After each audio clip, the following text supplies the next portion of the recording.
आजऱ्यात bakery मालकाच्या घरात घुसून हल्ला, मुलावर चाकूनं वार, रिव्हॉल्व्हरचा धाक दाखवत जीवे मारण्याची धमकी, दोघांविरुद्ध गुन्हा.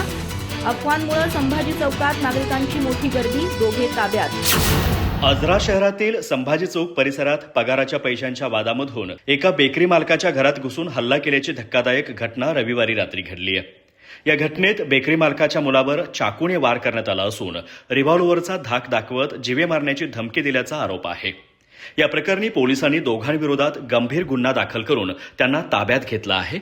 पोलिसांनी दिलेल्या माहितीनुसार दिवाकरण कुनियाकन पुथनपुरील वय 61 राहणार संभाजी चौक आजरा यांनी या प्रकरणी फिर्याद दिली आहे.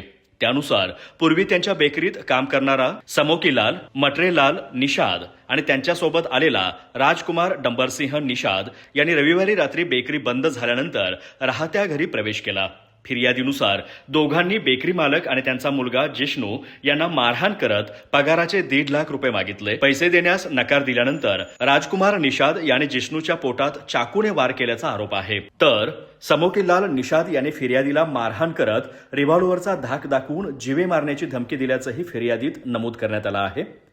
या घटनेनंतर शहरात दरोडा, गोळीबार आणि खुनाचा प्रयत्न झाल्याच्या विविध अफवा पसरल्याने संभाजी चौकात नागरिकांनी मोठी गर्दी केली. मोठ्या प्रमाणावर जमलेल्या बघ्यांमुळे पोलिसांनाही घटनास्थळी पोहोचून परिस्थिती नियंत्रणात आणण्यासाठी मोठी कसरत करावी लागली.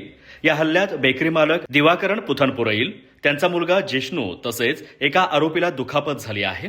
या प्रकरणी आजरा पोलिसांनी भारतीय न्याय संहिता, भारतीय हत्यार कायदा आणि महाराष्ट्र पोलीस अधिनियमांतर्गत गंभीर गुन्हा नोंदवला असून सहाय्यक पोलीस निरीक्षक बाबासाहेब सरवदे पुढील तपास करत आहेत. अधिक माहिती आणि ताज्या घडामोडींसाठी आजच आमचे चॅनल सबस्क्राईब करा.